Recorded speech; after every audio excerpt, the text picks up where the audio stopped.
But I thought just at the start of our time together, I would introduce myself to you, because some of you, as I say, don't know me. If you do know me and you'd like to pop off and have a quick cup of tea during the introduction, feel free. But anyway, I'll just introduce myself. As I said, I am deaf, but when I was born, I wasn't deaf. And I grew up till I was about 14, having no idea that there was anything wrong with my health. And I am going to cut quite a long story short, because we only have about an hour together. But I ended up, when I was 16, being diagnosed with a condition called neurofibromatosis type 2. Don't worry, I don't expect you to have heard of it or be able to spell it or anything like that. NF2 for short. And it means that tumours grow on nerves in my body. They're not malignant, but they're still quite bad. And when I was 16, I was told you've got 2 big brain tumours and you need to have them removed. And when they are removed, you will lose your hearing. So that's what happened. I was told I was going to lose my hearing, but that didn't happen immediately. I had surgery on one side, which left me deaf in one ear.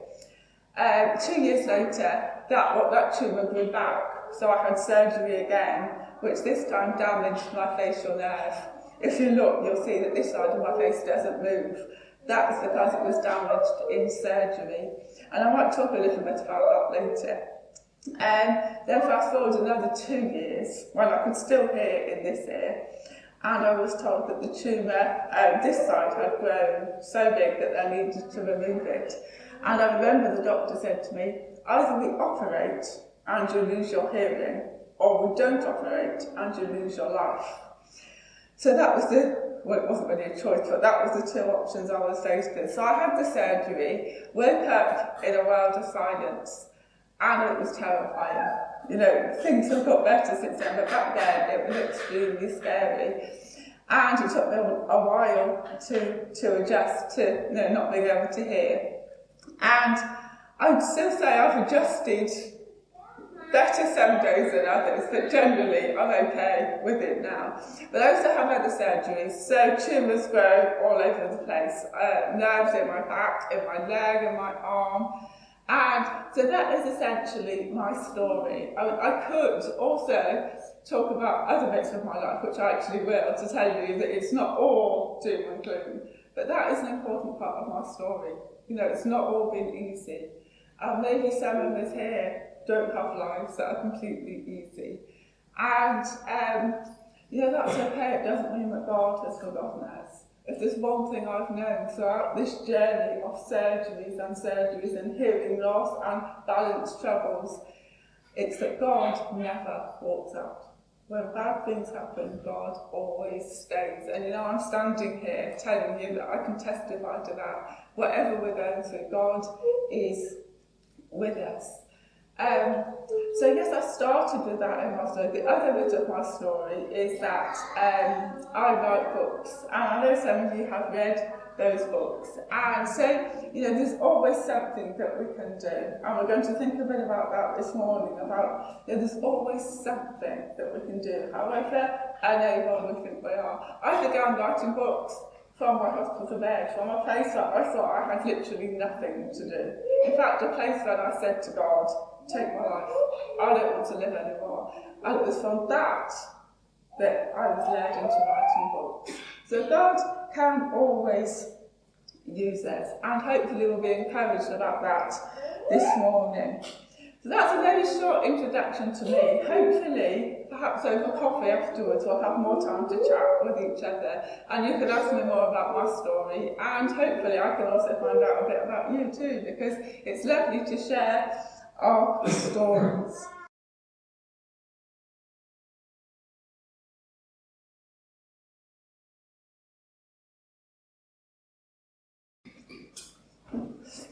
So in the passage that we've just read, we've got a widow, haven't we? And we can assume, therefore, that because she's a widow, she's been through a big life change. She was married at one point, she had status, she had things to do, and suddenly she's a widow. She's had a big life change. And what about us? maybe some of us are having a big or a little life change. Life does change, doesn't it? And maybe some of us are feeling a little bit unsure about life changes. So I recently, actually almost a month to the day, I had surgery. I mentioned to you that I have a lot of tumours, and I had surgery on my hands and my arms. If you like scars, I'll show you the scars afterwards, but I've covered them up with my sleeves. And to be honest with you, I lay there covered in bandages and stitches, and I thought, how is this my life? How is this my life? You know, in my mind, this should not be my life, but it was. And maybe some of us are asking a similar question, you know, daily struggles, changing circumstances, whatever it might be. Maybe we're thinking, how is this my life? And yet it is, and the surgery is my life. So the thing is to find Jesus with us in that. In Mark chapter 12, verse 41, which we just read, the widow would have been there watching, and I'll quote it, many rich people sow in large amounts. Now maybe one day, in the past one day, she was one of those rich people. She was sowing in large amounts. But now all she could do is watch others do things.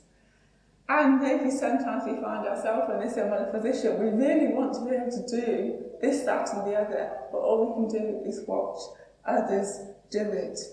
Well, as we saw from the passage, the widow still gave. She still gave. And we can be encouraged that we still have something to give. So yes, this question of how do we deal with life changes? Well, let's see what we can learn from the widow. Remember, if I can find the coins that she put in. It looked like nothing, but Jesus said she's put in everything. He valued what she gave. I have on my desk at home, as I say, I write books, so I do need to spend a little bit of time at my desk typing away. And above, literally at my eye level, when I look up, I have a verse from Colossians stuck on my wall.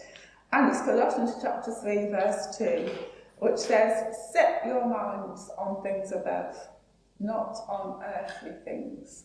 And that's such a good reminder for me as I write, but also for us in our life, set our minds on things above, not on earthly things. That's what the widow did. Earthly things said, oh, all those people, look at all they're giving, they're doing far more than me. But Jesus said, no, she has given everything. So it's about perspective, which is another thing, but I haven't bought so many P's. It's about getting the perspective of God. Can we have our first slide, please? I have done a very simple little PowerPoint, I think. Maybe if I haven't, it doesn't. Oh, I have, yeah. So that is a jar of coins. Now, it's not an actual photo from my childhood, but it could be. It's the best I could find on the internet. There's my grandma. She used to save her coppers. So 2p's and 1p's. She collected them in a jar. And every so often, when I and my sisters went to her house, she would say, come into the kitchen. And she would take a jar down, and then she would, well, I was going to say she would spill the coins across the table. Kind of, but in a very neat way, because my grandma was very organised.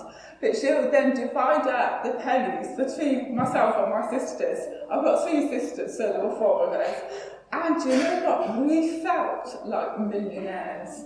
We had all this money, which, if you divide that into 4, I'm not sure how much it would be, but it probably wasn't as much as we thought it was. But we felt really rich. Grandma collected her coins.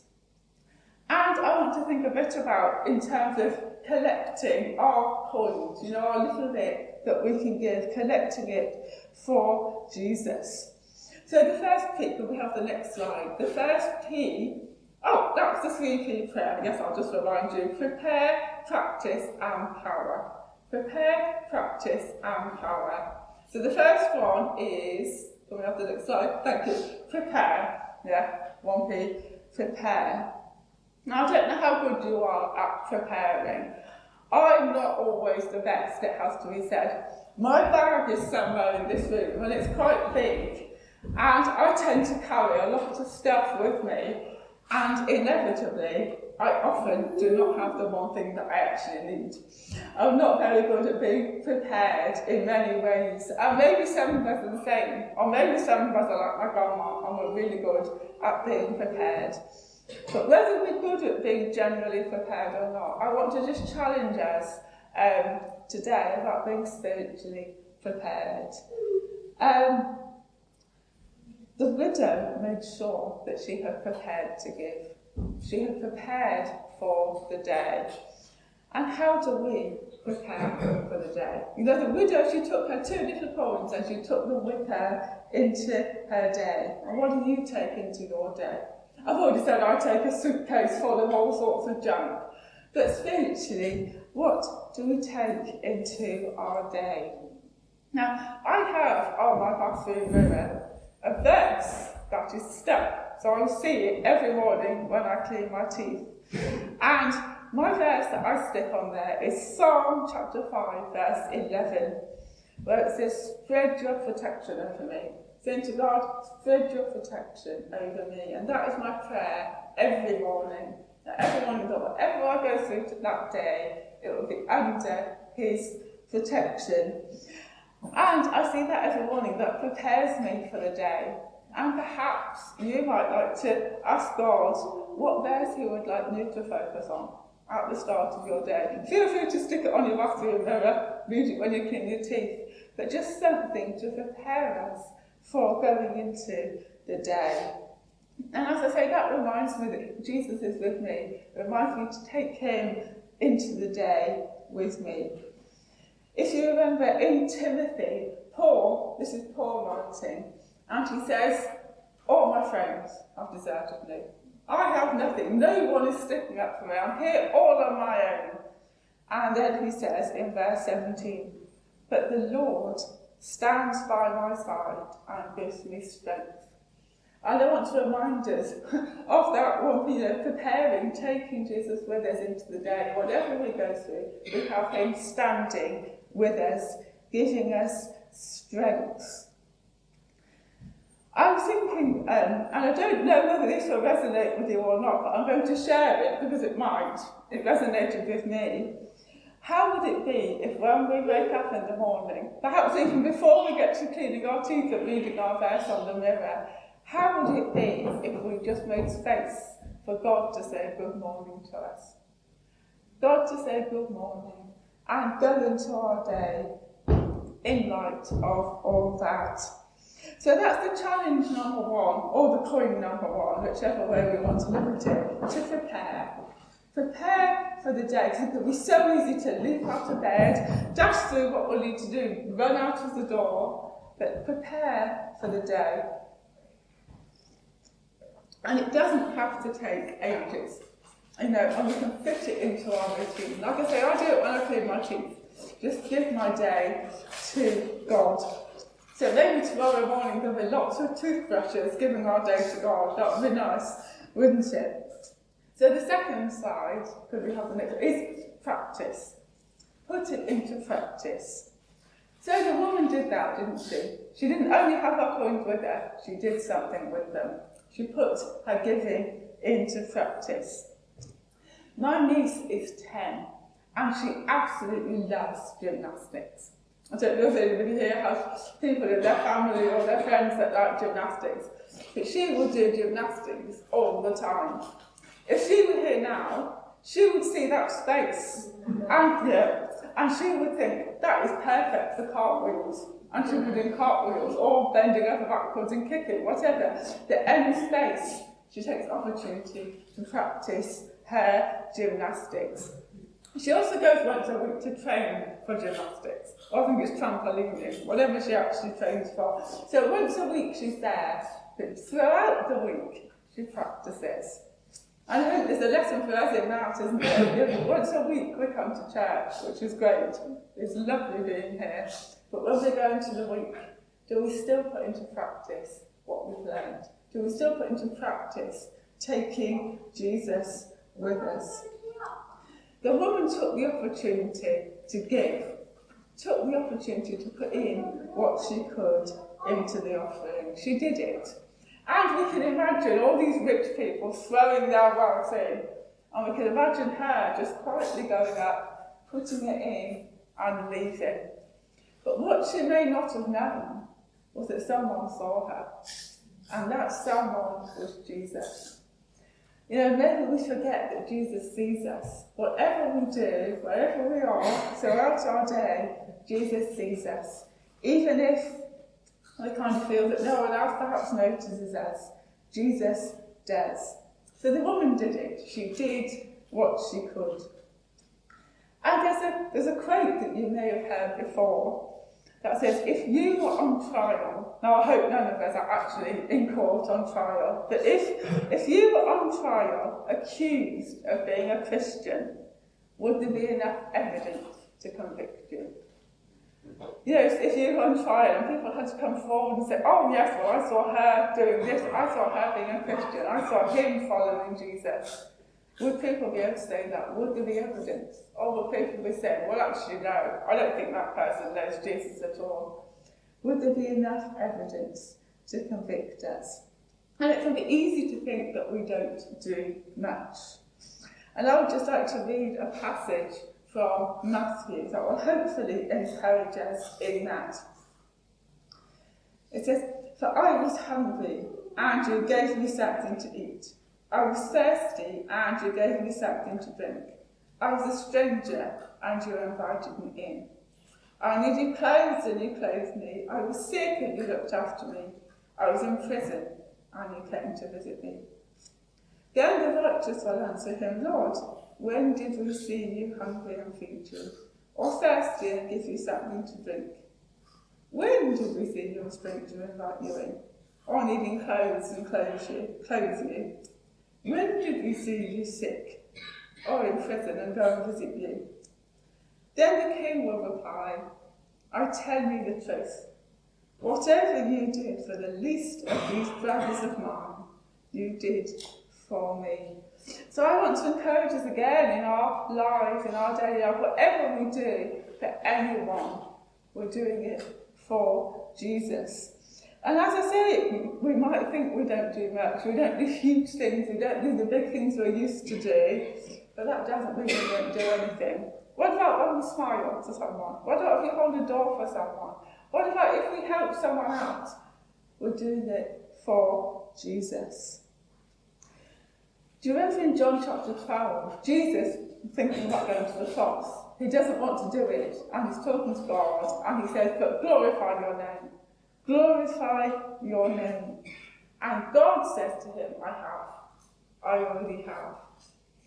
And I want to encourage us in a very respectful way that we can hear God say that to us, I have glorified my name in you. I have. And I can already testify to that. I've met so many of you. God is glorified in you. And we can take that into our week. So let's be encouraged. There's one more penny. One more thing, please. That's power.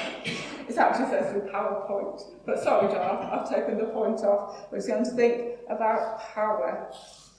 And as we've already thought about, Jesus saw her. Jesus noticed her. And you know there's power in that. Power in knowing that Jesus sees what we do. I don't mean necessarily it makes us, restless, but inner power, inner strength for knowing that Jesus sees the things we do. Even if others don't notice it, Jesus does. Verse in 1 Samuel, man looks on the outward appearance, but God looks on the heart. He sees what we do, and he sees why we do it. So that particular verse has been quite important to me in my own life in terms of my facial damage. It's been really important to me to remember that God looks past the damage. He doesn't. Other people might notice my face straight away, which is fine, but God looks past that damage. But what about if we think about he sees the why we're doing things, not just what we do, he sees why. I had an email this morning from someone. I have not replied to her yet, but the question and I've written it down, so if I can read my handwriting, I'll read it out to you. The question said, why does God choose wrecks like us to do his work? Why does God choose wrecks like us to do his work? Now this person was speaking from a place of pain. But even so, maybe some of us feel like we're wrecks, like we've been shipwrecked. Why does God choose wrecks like us? Well, in 2 Corinthians, the answer, my grace is sufficient for you, but my power is made perfect in weakness. That's what Jesus said, my grace is sufficient for you. You have enough. You have enough to do what you're being called to do. For my power is made perfect in weakness. Another way we could talk about that is my work is fulfilled in weakness. So maybe actually weakness is necessary in order for God's work to be fulfilled. So I encourage us to embrace our weaknesses. That doesn't mean we have to enjoy them. I don't like the fact that I can't hear. I don't like the fact that I wobble when I walk. But that doesn't mean I can't embrace it. Offer it to God and see how he will use these things. See how he will use our stories. He needs our weaknesses. A verse in Isaiah, those who hope in the Lord will renew their strength. They will soar on wings like eagles. They will run and not grow weary. They will walk and not be faint. Let's hold on to that hope. Hold on to the hope that God gives us, that he will renew us day by day. So that's the third challenge. Remember the power we have at work within us. So the 3 P's, prepare, practice, and power. And as I say, those coins my grandma collected, they really added up. I mean, we may not have been rich, but we felt, like I say, like millionaires. They added up. Just in closing, I want to remind us of a verse in Revelation chapter 2. Jesus is talking to the churches, and to one of them he says, I know your affliction and your poverty. I know what you're going through. Let's be encouraged, Jesus knows what we face day by day. I know your affliction and your poverty, yet you are rich. Yet you are rich. We are rich in what matters. We are rich in the power of God living within us. So if we feel like we're giving from a bit of a widow place, a life change place, a difficult place, let's remember that Jesus knows this. And he says she, or maybe he, out of her poverty, put in everything. He sees what we give. Whatever you did for the least of these, you did for me.